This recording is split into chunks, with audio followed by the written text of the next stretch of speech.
سورة البقرہ آیت نمبر 275۔ اعوذ باللہ من الشیطان الرجیم، بسم اللہ الرحمن الرحیم۔ الذین یأکلون الربا لا يقومون إلا كما يقوم الذي يتخبطه الشيطان من المس، ذلك بأنهم قالوا إنما البيع مثل الربا وأحل الله البيع وحرم الربا، فمن جاءه موعظة من ربه فانتهى فله ما سلف وأمره إلى الله ومن عاد فأولئك أصحاب النار هم فيها خالدون۔ لفظی ترجمہ ہے الذین، جو لوگ یاکلون کھاتے ہیں الربا سود، لا نہیں یقومون کھڑے ہوں گے، الا مگر کما جیسے یقوم کھڑا ہوا، الذی وہ جو یتخبطو دیوانہ کرے ہو اس کو الشیطان شیطان، من سے المس چھونے، ذالک یہ بھی سبب،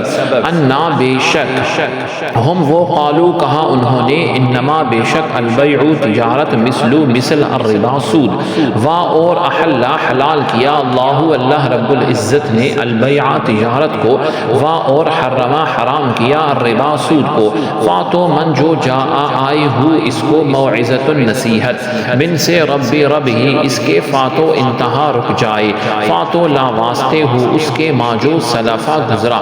وا اور امر معاملہ ہو اس کا الہ طرف اللہ رب العزت کے، وا اور من جو اعادہ کرے، فاتو اولئکا وہ سب، اصحاب والے الناری آگ، ہم وہ فی میں اس خالدون ہمیشہ رہنے والے۔ با محاورہ ترجمہ ہے جو لوگ سود کھاتے ہیں وہ روز قیامت کھڑے نہیں ہو سکیں گے مگر جیسے وہ شخص کھڑا ہوتا ہے جسے شیطان آسیب نے چھو کر بدحواس کر دیا ہو، یہ اس لیے کہ وہ کہتے تھے کہ تجارت خرید و فروخت بھی تو سود کی مانند ہے، حالانکہ اللہ رب العزت نے تجارت سوداگری کو حلال فرمایا ہے اور سود کو حرام کیا ہے، بس جس کے پاس اس کے رب کی طرف سے نصیحت پہنچی سو وہ سود سے باز آ گیا، تو جو پہلے گزر چکا وہ اسی کا ہے اور اس کا معاملہ اللہ رب العزت کے سپرد ہے، اور جس نے پھر بھی لیا سو ایسے لوگ جہنمی ہیں اور وہ اس میں ہمیشہ رہیں گے۔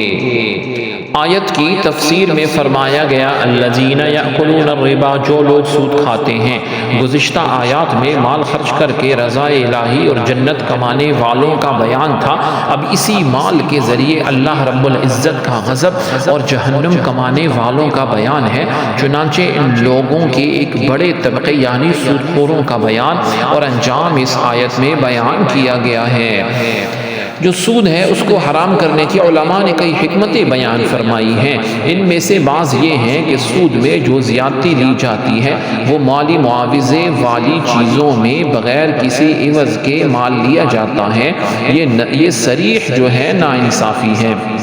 سود کی حرمت میں دوسری حکمت یہ ہے کہ سود کا رواج تجارتوں کو خراب کرتا ہے کہ سود خور کو بے محنت مال کا حاصل ہونا تجارت کی مشقتوں اور خطروں سے کہیں زیادہ آسان معلوم ہوتا ہے، اور تجارتوں کی کمی انسانی معاشرت کو ضرر پہنچاتی ہے۔ تیسری حکمت یہ ہے کہ سود کے رواج سے باہمی محبت کے سلوک کو نقصان پہنچتا ہے، کہ جب آدمی سود کا عادی ہو تو وہ کسی کو قرض حسنہ سے امداد پہنچانا گوارا ہی نہیں کرتا۔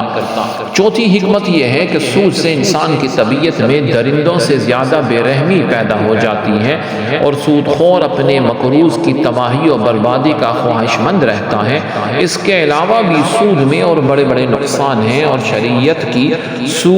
شریعت میں سود سے ممانعت عین حکمت ہے۔ مسلم شریف کی حدیث میں ہے کہ رسول کریم صلی اللہ علیہ وسلم نے سود دینے والے، لینے والے، اس کے کاغذات تیار کرنے والے اور اس کے گواہوں پر لعنت فرمائی ہے، اور فرمایا کہ وہ سب گناہ میں برابر ہیں۔ سود خور قیامت میں ایسے مخبوط الحواس ہوں گے کہ ایسے گرتے پڑتے کھڑے ہوں گے جیسے دنیا میں وہ شخص جس پر بھوت سوار ہو، کیونکہ سود خور دنیا میں لوگوں کے لیے بھوت بنا ہوا تھا۔ آج کل سودی قرضہ لینے دینے کی ابتدائی انداز تو بڑا مہذب ہوتا ہے، اچھے اچھے ناموں اور خوشکن ترغیبات سے دیا جاتا ہے، لیکن کچھ ہی عرصے بعد قرض دینے والوں کی خوش اخلاقی، ملنساری اور چہرے کی مسکراہٹ سب رخصت ہو جاتی ہے، اور اصل چہرہ بے نقاب ہو جاتا ہے۔ جو گالیاں دے رہا ہوتا ہے، غنڈے بھیج رہا ہوتا ہے، گھر کے باہر کھڑے ہو کر ذلیل و رسوا کیا جاتا ہے، دکان، مکان، فیکٹری سب پر قبضہ کر کے فقیر و کنگال اور محتاج و قلاش کر کے بے گھر اور بے زر کر دیا جاتا ہے۔ یہ سب سود کی برکتیں ہیں۔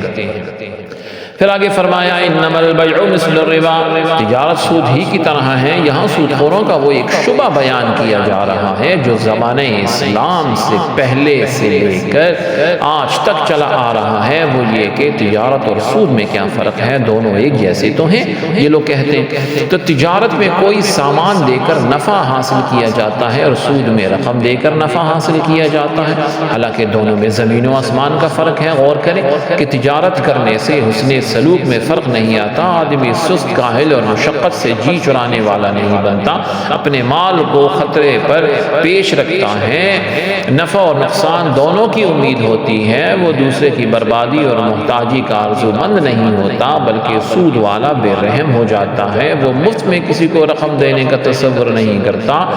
انسانی ہمدردی اس سے رخصت ہو جاتی ہے، قرض دینے والا ڈوبے مرے، تباہ ہو، یہ بہر صورت اسے نچوڑنے پر تلا رہتا ہے۔ آخر یہ سب فرق ہی تو ہیں۔